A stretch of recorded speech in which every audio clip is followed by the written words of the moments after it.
negative 1. So those are not the same guesses. So in that case, you have to write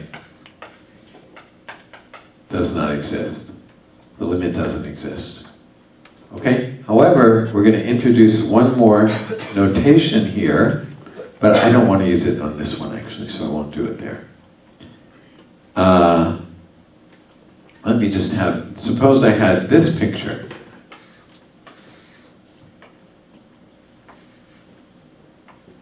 It looks like that, and this. Basically almost the same kind of graph, but obviously just shifted over to the right.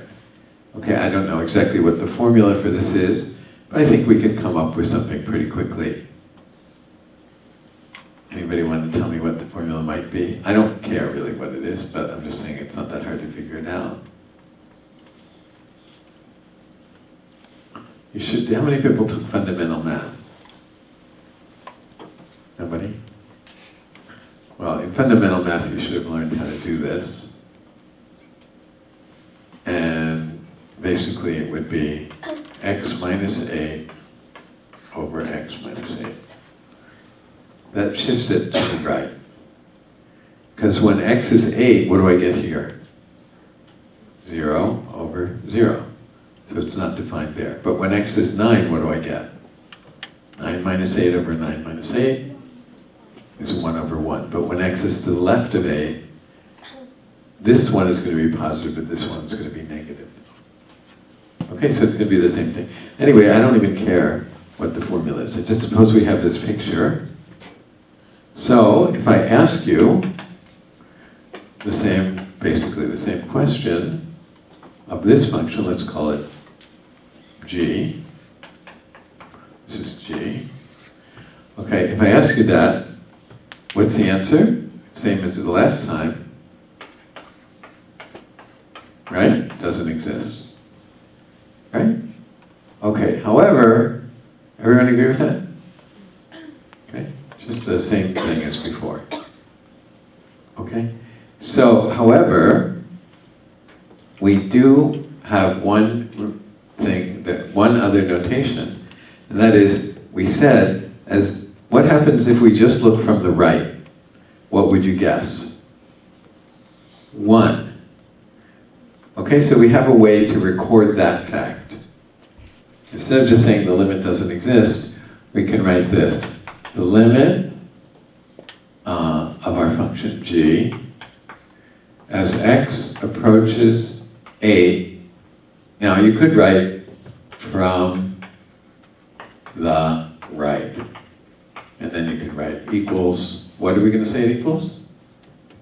1. Okay, so that would be okay, but that's not the way they write it. But that would be actually better than the notation they use, which is really not one of my least favorite notations. But anyway, from the right, they write it like that. So that does not mean plus. Just means those words that I wrote. Just means from the right. Okay? And also, this, 8, I think you can figure out what that means, minus, that means what? From the left of 8. So then the answer is what? If you're checking from the left of 8, the answer is what? Minus 1, right? So you would write minus 1.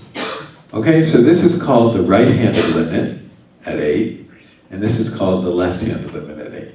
Okay, so you'll have some questions on that in the homework. So you just have to know what this notation means. Okay, so this means what? You're only looking from the left. This means what? You're only looking from the right. So even though this by itself doesn't exist, these two do exist. Okay? In fact, theorem that says for this one to exist, this has to exist, and this has to exist, and they have to be equal. So if this one is the same as this one, which in this case it's not, in this case this is 1 and this is negative 1, but if they were the same, then this would also be the same. But in our case, it's not true. Okay? So anyway, this is called the right-handed limit and the left-handed limit. Okay, so you have some problems on that in the homework. Okay. So they said, how about this one? Does this exist? So, we don't really have a good way, and we really haven't discussed this, but what issue are they thinking about when they give us this problem? Just in sort of basic terms. Maybe we don't know how to answer this, but what do you think they're thinking about here?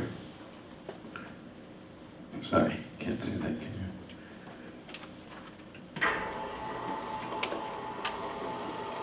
What do you think they're thinking about here? When x gets close to 0, what happens to this is really what they're thinking about. So when the denominator gets very small, what happens to the whole thing? It gets big, right? That's really what they're talking about. They're saying, what does this do as x gets really small? And the answer is, this gets really big.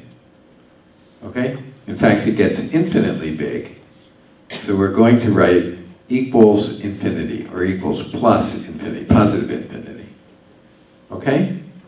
In this one, we already decided the answer is going to be what?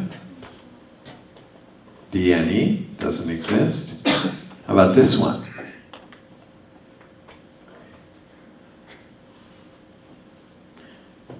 So again, the denominator is getting what?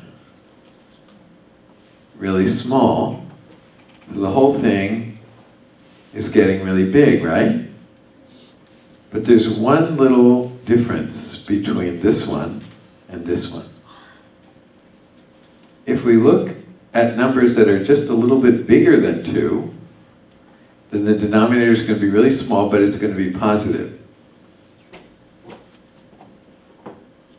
Right? But it's going to be small, but it's going to be positive. But if we look at numbers that are close to 2, but a little bit smaller than 2, again, the number is going to be really small, but it's going to be negative. So basically, when x is just a little bigger, it's going to go to positive infinity, but when x is a little bit smaller, it's going to go to negative infinity. So whereas the first one looked basically when x gets close to 0, looks like this. For this one, when x gets close to 0, this side goes like that, but this side goes like that. Okay, so that's the difference. So this is going to positive infinity and this is going to negative infinity. But here they were both going to negative infinity. I'm sorry, to positive infinity. Okay? And now the last one. There's no problem. Oh, sorry, it is. Sorry. The last one is a problem. Because when x is greater than 1, we get what? 0. But when x is less than 1, we're talking about something that's not defined. Right? Because we get the square root of a negative number. Right? So that's no good. So the left-handed limit doesn't exist because actually none of the values are even there. Right? So the left-handed limit doesn't exist. The right-handed limit exists. It's 0. Right? Right? The right-handed limit is 0 because when you choose numbers a little bit bigger than 1, you get things, the square root of things that are close to the square root of 0, so you get 0. But on the left side, when x is less than 1, a little bit less than 1, then this whole thing is negative. And then you can't even do any of the square roots, so it doesn't exist at all. There's no limit there either. Okay, so they say, to do these problems, just put in values and see what you get. So we did it sort of without that. By the way, when we say goes to infinity, another way to say that is without bound. It grows without bound. It's unbounded. Okay, that's another way to say that it goes to infinity. Okay? Another word is that it diverges to infinity. Another word you can use. So it's unbounded, it goes to infinity, it diverges to infinity. Okay? It's basically this the same thing. Okay, then we did this one. We already did that on the board. No limit for this one. Two different limits. Here they introduce the other notation. Okay? This is, what does this mean? This does not mean negative, and this does not mean positive. What does this mean? To the left of zero. Now, of course, to the left of zero does mean negative in that one case. When you're using it on zero, it does happen to mean negative, and this does happen to mean positive. But if you use it on 8, it doesn't mean negative, it just means to the left of 8. And if you use it on 8 with this one, it doesn't mean positive, it means to the right of 8. Okay? Okay. What time is it? Oh my goodness. It's late. Okay, so we should go to the other room, and we're going to have a quiz. So you should log in as soon as you get into the other room. That's IPS 8. 7, IPS 7.